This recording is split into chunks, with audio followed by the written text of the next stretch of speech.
السلام علیکم ورحمۃ اللہ وبرکاتہ۔ دوستو بھائیو، آج ہمارے گھروں میں ہمارا معاشرہ جو دن بدن نحوست اور مشکلات، گھروں کی پریشانیاں، گھروں میں برکت کا ختم ہو جانا، گھروں کے اندر جھگڑے، گھروں کے اندر ٹینشن اور گھروں کے اندر بچوں کا صحیح تربیت نہ پا کر بگڑ جانا، اور یہ تمام چیزیں سبب ہے، سب سے بڑی چیز کہ صبح میں نہ اٹھنے کا ہمارے معاشرے میں عام سا مرض ہے۔ اس مرض کو دور کرنا بہت ضروری ہے، کیونکہ مسلمان کی صبح فجر سے پہلے ہوتی ہے اور مسلمان رات جلد سوتا ہے اور جلد اٹھتا ہے، کیونکہ نبی کریم صلی اللہ علیہ وسلم نے اسلام میں آنے کے بعد سب کو یہی تعلیم دی ہے کہ صبح میں ہم سوئیں نہیں، بلکہ صبح ہم جاگیں، رات جلد سوئیں۔ جیسا کہ حدیث میں آتا ہے، نبی کریم صلی اللہ علیہ وسلم مغرب کے بعد سونے کو ناپسند کرتے تھے اور عشاء کے بعد بات چیت کرنے کو ناپسند کرتے تھے، یعنی مغرب کے بعد عشاء کی نماز چھوڑ کر سونا اچھی بات نہیں ہے، اور عشاء کے بعد میں فضول باتیں کرنا منع ہے۔ اللہ کے نبی صلی اللہ علیہ وسلم نے اس کو ناپسند کیا ہے۔ تو آدمی وہ ہے جو عشاء کے بعد جلد سونے کی کوشش کرے اور پھر رات جلد فجر میں اٹھے۔ اللہ کے نبی صلی اللہ علیہ وسلم نے ہمیشہ تمام صحابہ کرام کو صبح میں اٹھنے کی تلقین اور عادت اور حکم، اور آپ نے خود اپنی عملی زندگی سے صحابہ کرام کو تعلیم دیا۔ اور کبھی کسی انسان سے غفلت ہو جاتی ہے تو آپ صلی اللہ علیہ وسلم نے فرمایا کہ آدمی سونے کے وقت نیت کر کے سوئے کہ وہ صبح جاگے گا تہجد پڑھنے کے لیے۔ فجر کی نماز تو بعد میں ہوتی ہے، لیکن اس سے پہلے جاگنا ہے۔ حضرت عائشہ رضی اللہ تعالیٰ عنہ فرماتی ہیں کہ رسول اللہ صلی اللہ علیہ وسلم نے فرمایا، ما من امرئ تکون له صلاۃ بلیل فغلبہ علیہا نوم الا کتب اللہ له اجر صلاتہ۔ کہا کہ کوئی بھی انسان جو رات میں اٹھ کر نماز پڑھتا تھا لیکن کبھی نیند غالب ہو گئی تو اللہ تعالیٰ اس کی نماز کا ثواب اس کو لکھ دیتے ہیں، اور اس کا سو جانا بھی اس کے لیے اللہ تعالیٰ صدقہ بنا دیتا ہے۔ سنن نسائی کی حدیث ہے۔ ایک اور حدیث میں حضرت ابو الدرداء رضی اللہ تعالیٰ عنہ فرماتے ہیں کہ نبی کریم صلی اللہ علیہ وسلم کا ارشاد ہے، کوئی بھی انسان اپنے بستر میں اس نیت کے ساتھ سوتا ہے کہ وہ صبح میں جاگے گا تاکہ رات تہجد کی نماز پڑھے، اور اس کی آنکھ نہیں کھلی یہاں تک کہ صبح کی نماز ہو گئی، صبح کی نماز کے وقت اٹھا، تو اللہ تبارک و تعالیٰ اس کی نیت کے مطابق اس کو اجر عطا فرماتا ہے، اور اس کا سو جانا بھی اس کے لیے صدقہ اللہ عز و جل کی طرف سے لکھ دیا جاتا ہے۔ یہ حدیث سنن نسائی کے اندر موجود ہے، اور شیخ البانی نے دونوں حدیثوں کو صحیح قرار دیا ہے۔ جب صبح ہم جاگتے ہیں تو صبح کے اٹھنے کے آداب اللہ کے نبی صلی اللہ علیہ وسلم سے یہ آئے ہیں کہ جب آدمی صبح اٹھے تو اپنے چہرے کو نیند جھاڑ دے، یعنی اپنے ہاتھوں سے چہرے کو ملے تاکہ نیند کے اثرات ختم ہو جائیں، اور اللہ تعالیٰ کا ذکر کرے، اور اٹھنے کے بعد میں مسواک کرے، اور یہ دعا پڑھے، لا الہ الا اللہ وحدہ لا شریک لہ لہ الملک ولہ الحمد وہو علی کل شیء قدیر، سبحان اللہ والحمد للہ ولا الہ الا اللہ واللہ اکبر ولا حول ولا قوة الا باللہ العلی العظیم رب اغفر لی۔ یہ دعا پڑھنا چاہیے۔ اور حضرت عبادہ بن صامت رضی اللہ تعالیٰ عنہ نبی کریم صلی اللہ علیہ وسلم سے حدیث بیان فرماتے ہیں، من تعار من اللیل، رات کے کسی بھی وقت میں انسان کی آنکھ کھل جائے اور وہ یہ کہے، لا الہ الا اللہ وحدہ لا شریک لہ لہ الملک ولہ الحمد وہو علی کل شیء قدیر، الحمد للہ وسبحان اللہ ولا الہ الا اللہ واللہ اکبر ولا حول ولا قوة الا باللہ، پھر اس کے بعد یہ کہے اللہم اغفر لی، یا کوئی بھی دعا کرے تو اللہ تعالیٰ اس کی دعا قبول فرماتا ہے۔ اور علامہ ابن حجر نے یہ اضافہ کیا ہے، جیسا کہ آپ نے سنا کہ کوئی بھی دعا مانگے اور اللہ سے مغفرت طلب کرے تو اللہ تعالیٰ اس کی مغفرت فرما دیتا ہے۔ یہ صحیح بخاری کے اندر حدیث موجود ہے۔ اور دوستو، کتنی عظیم حدیث ہے جس میں اللہ کے نبی صلی اللہ علیہ وسلم نے ہمیں یہ ترغیب دلائی ہے کہ ہم صبح میں جب جاگیں، یعنی تہجد کے وقت میں، اور یا کسی بھی رات کے پہر اگر آنکھ کھلتی ہے تو یہ دعا پڑھیں۔ اور اٹھنے کے آداب بھی ہمیں بتائے۔ حضرت ابن عباس رضی اللہ تعالی عنہما فرماتے ہیں کہ رسول اللہ صلی اللہ علیہ وسلم رات بیدار ہوئے، یعنی تہجد کے وقت میں، فجعل یمسح النوم عن وجهه بیدہ، اپنے ہاتھ سے چہرے کو پوچھنے لگے تاکہ نیند کو جھاڑ دے، نیند کو صاف کر دے اپنے چہرے سے۔ پھر اس کے بعد سورہ آل عمران کی 10 آخری آیتیں آپ نے تلاوت فرمائیں۔ صحیح مسلم کی حدیث ہے۔ اور ایک حدیث میں حضرت حذیفہ رضی اللہ تعالی عنہ فرماتے ہیں کہ رسول اللہ صلی اللہ علیہ وسلم جب رات میں اٹھتے تو آپ اپنے منہ میں مسواک ملتے، اور یہ حدیث صحیح بخاری مسلم کے اندر موجود ہے۔ پھر اس کے بعد اٹھنے کے اذکار آپ پڑھتے، اور اٹھنے کے اذکار جیسا کہ حصن المسلم میں آپ دیکھ سکتے ہیں۔ اس کے بعد آپ وضو بناتے جیسے کہ اللہ تعالیٰ نے حکم دیا ہے۔ تو دوستو، اس سے معلوم یہ ہوا کہ آدمی صبح تہجد کے وقت میں فجر سے پہلے اٹھنا ہے اور اپنے آپ کو تیاری کرنا ہے۔ لیکن آج ہمارے گھروں میں نحوست اس لیے ہے کہ ہم سوتے دیر سے ہیں، اور رات کو ہم نے سونے کی جگہ پہ جاگنے کی چیز بنا لیا ہے، اور دن میں جاگنے اور کام کرنے کی جگہ پر سونے کے لیے ہم نے اوقات مقرر کر لیا ہے۔ اس لیے ہمارے گھروں میں بڑے فساد اور بڑی بے برکتی، مال میں اور گھروں میں، اولاد میں، ہر چیز میں بے برکتی ہے۔ تو آدمی کو چاہیے کہ وہ رات جلد سوئے اور صبح جلد جاگے اور تہجد کی نماز پڑھے۔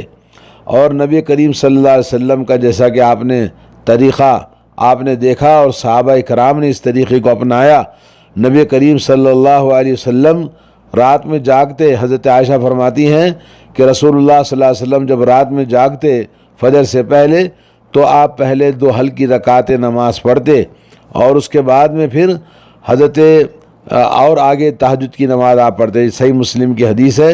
ایک اور حدیث میں حضرت ابو ہریرہ فرماتے ہیں کہ نبی علیہ الصلوۃ والسلام کا ارشاد ہے، جب تم میں سے کوئی آدمی رات میں جاگے تو پہلے 2 رکعت ہلکی نماز پڑھے، پھر اس کے بعد تہجد کی نماز پڑھے۔ ظاہر بات ہے کہ رات میں جاگنے کے بعد میں اپنے گھر پہ نماز پڑھیں گے تو نبی علیہ الصلوۃ والسلام نے فرمایا علیکم بالصلاۃ فی بیوتکم، اپنے گھروں میں لازم تم نماز پڑھا کرو، اس لیے کہ انسان کی سب سے بہترین نماز خیر و برکت والی، بھلائی والی اس کے گھر میں ہے سوائے فرض نماز کے۔ تو اس طرح سے آدمی کو چاہیے کہ اپنے گھر میں فجر سے پہلے جاگیں اور نماز پڑھیں۔ بخاری اور مسلم کی حدیث ہے۔ اور نبی کریم صلی اللہ علیہ وسلم نے فرمایا خذوا من الاعمال ما تطیقون، تم جتنے اعمال کر سکتے ہو اس کو برابر کرنا، کیونکہ فإن اللہ لا یمل حتی تملوا، اللہ تبارک و تعالیٰ کبھی بیزار نہیں ہوتا یہاں تک کہ تم خود بیزار ہو جاؤ گے، یعنی اکتا جاؤ گے۔ ایسا کام نہیں کرنا کہ جس سے آپ اکتا جائیں۔ اور اللہ کے نبی صلی اللہ علیہ وسلم کا ارشاد ہے احب الاعمال الی اللہ ما داوم علیہ صاحبہ وان قل، اور سب سے بہترین محبوب عمل اللہ تعالیٰ کے نزدیک وہ ہے جس پر انسان ہمیشگی کرتا ہے، اگرچہ کہ وہ تھوڑا ہی کیوں نہ ہو۔ صحیح بخاری اور مسلم کی حدیث ہے۔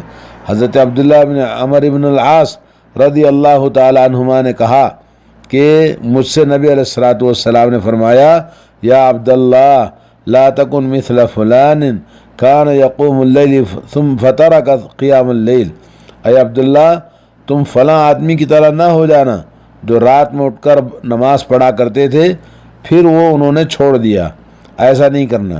یہ حدیث بھی بخاری مسلم کی ہے۔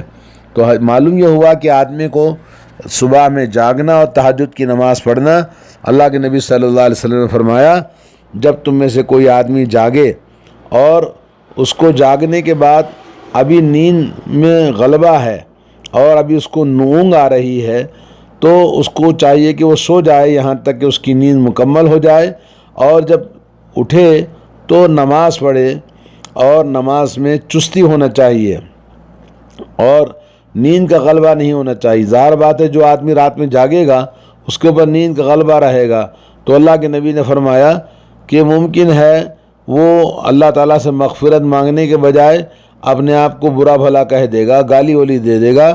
تو آدمی کو چاہیے کہ نیند مکمل کر کے صبح اٹھ کر نماز پڑھے۔ یہ بھی صحیح بخاری و مسلم کی حدیث ہے۔ ایک اور حدیث میں اللہ کے نبی نے فرمایا اذا قام احدکم من اللیل، اور جب تم میں سے کوئی آدمی رات میں تہجد کے وقت میں جاگے تو اپنی زبان سے جب قرآن پڑھے تو اس کی سمجھ میں نہ آئے، ایسا نہیں ہونا چاہیے، بلکہ چست اور چالاک اور کھلے دماغ کا ہونا چاہیے، اس کی نیند مکمل ہونا چاہیے۔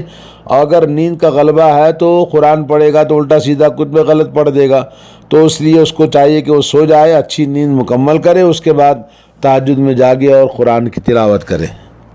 دوستو بھائیو، آخر میں یہی کہوں گا کہ ہر مسلمان اپنے آپ کو سنبھالے۔ آج ہمارے گھروں سے نحوست کو دور کرنا ہے، اور بدنصیبی بدبختی جو ہمارے گھروں میں ہے تو اس کو دور کرنا ہے، تو ایک ہی کام کرنا ہے کہ رات جلد سوئیں اور صبح جلد جاگیں، اور نبی علیہ الصلوۃ والسلام کی سنتوں پر عمل کریں۔ نبی علیہ الصلوۃ والسلام رات میں نماز پڑھتے اور وتر ادا کرتے۔ حضرت عائشہ رضی اللہ تعالی عنہا سے فرمایا قومی فاوتری یا عائشہ، اے عائشہ اٹھو فجر سے پہلے اور وتر کی نماز پڑھا کرو۔ صحیح بخاری مسلم کی حدیث ہے۔ ایک اور حدیث میں حضرت ابو ہریرہ رضی اللہ تعالیٰ عنہ سے مروی ہے، رسول اللہ صلی اللہ علیہ وسلم نے فرمایا رحم اللہ رجلا قام من اللیل فصلی، اللہ تعالیٰ اپنی رحمتیں نازل فرمائے، مہربانیاں نازل فرمائے اس آدمی پر جو رات میں جاگتا ہے اور نماز پڑھتا ہے، ثم ایقظ امرأتہ، پھر اپنی عورت کو جگاتا ہے، وہ بھی نماز پڑھتی ہے، اگر وہ انکار کرے، اٹھ نہیں پاتی ہے تو اس کے چہرے پر پانی چھڑکتا ہے اور وہ اس کے بعد جاگتی ہے۔ اور فرمایا رحم اللہ امرأتن، اللہ تعالیٰ رحمت نازل فرمائے، مہربانیاں نازل فرمائے اس عورت پر جو رات میں جاگے اور نماز پڑھے، پھر اپنے شوہر کو جگائے، اور اگر وہ انکار کرے تو اس کے چہرے پر پانی چھڑکے۔ اور سبحان اللہ، یہ حدیث جیسا کہ آپ نے سنا سنن نسائی کے اندر اور سنن ابن ماجہ میں اور دوسری کتاب داؤد کے اندر موجود ہے۔ تو اس سے کیا معلوم ہوا کہ مرد اپنی بیوی کو جگائے اور بیوی اپنے شوہر کو جگائے، ایک دوسرے کے ساتھ تعاون کرنا اللہ کی عبادت میں۔ حضرت ابو سعید خدری اور حضرت ابو ہریرہ رضی اللہ تعالیٰ عنہما دونوں کا روایت کیا ہوا یہ مقام، اذا استيقظ الرجل من اللیل، جب آدمی رات میں جاگے اور اپنی بیوی کو جگائے اور دونوں 2 رکعت نماز پڑھے، تو اللہ تبارک و تعالیٰ ان دونوں کو ذاکرین اللہ کثیرا والذاکرات، کثرت سے اللہ کا ذکر کرنے والے مرد، کثرت سے اللہ کا ذکر کرنے والی عورتوں میں شمار فرماتا ہے۔ تو سبحان اللہ، کتنی عظیم بات ہے، یہ سنن ابن ماجہ کی حدیث ہے۔ تو میرے دوستو، ہمیں چاہیے کہ ہم راتوں میں جاگیں۔ اللہ کے نبی صلی اللہ علیہ وسلم نے اور حضرت ابو علی بن ابی طالب فرماتے ہیں کہ نبی علیہ الصلوۃ والسلام نے ان کا دروازہ کھٹکھٹایا، اور فاطمہ بنت نبی صلی اللہ علیہ وسلم لیلتاً، اور حضرت فاطمہ جو کہ آپ کی بیٹی تھی نبی علیہ الصلوۃ والسلام کی رات میں آئے اور ان دونوں سے کہا الا تصلیانی، کیا تم لوگ رات میں تہجد کی نماز نہیں پڑھتے ہو؟ فقلت یا رسول اللہ، میں نے کہا، حضرت علی کہتے ہیں میں نے کہا یا رسول اللہ انما انفسنا بید اللہ فاذا شاء ان يبعثنا بعثنا، فانصرف رسول اللہ صلی اللہ علیہ وسلم حين قلت له ذلك ولم يرجع الي شيء ثم سمعته وهو مدبر يضرب فخذه ويقول وكان الانسان اکثر شيء جدلا۔ اللہ کے نبی صلی اللہ علیہ وسلم ان کا دروازہ کھٹکھٹا کے جب بولا کہ کیا تم نماز نہیں پڑھتے ہو، تو میں نے کہا اے اللہ کے رسول، اللہ تعالیٰ جس کو جگانا ہے اس کو جگائے گا اور وہ نماز پڑھے گا۔ تو یہ سن کر اللہ کے نبی خاموش چلے گئے، آپ نے کچھ نہیں کہا جب میں نے یہ بات آپ کو بتائی۔ اور اللہ کے نبی صلی اللہ علیہ وسلم جب واپس جا رہے تھے، اپنی ران پر ہاتھ مارتے ہوئے آپ یہ آیت پڑھ رہے تھے، وَكَانَ الْإِنسَانُ أَكْثَرَ شَيْءٍ جَدَلًا، انسان بڑا ہی جھگڑالو ہے۔ یہ حدیث صحیح بخاری صحیح مسلم کی ہے۔ علامہ طبری فرماتے ہیں کہ رات کے تہجد کی نماز کی فضیلت اتنی زیادہ ہے، تبھی تو اپنی بیٹی کا دروازہ کھٹکھٹایا اور داماد اور بیٹی کو جگایا اور نماز پڑھنے کے لیے آپ نے کہا کہ کیوں نماز نہیں پڑھتے ہو۔ سبحان اللہ، دیکھیں کتنی عظیم بات ہے کہ اللہ کے رسول اپنی بیٹی اور داماد کو نماز پڑھنے کے لیے کہہ رہے ہیں۔ اللہ تعالی ہم سب کو توفیق عطا فرمائے۔ ہمارے گھروں سے نحوست اور بدبختی اسی وقت میں دور ہو سکتی ہے۔ السلام علیکم ورحمۃ اللہ وبرکاتہ۔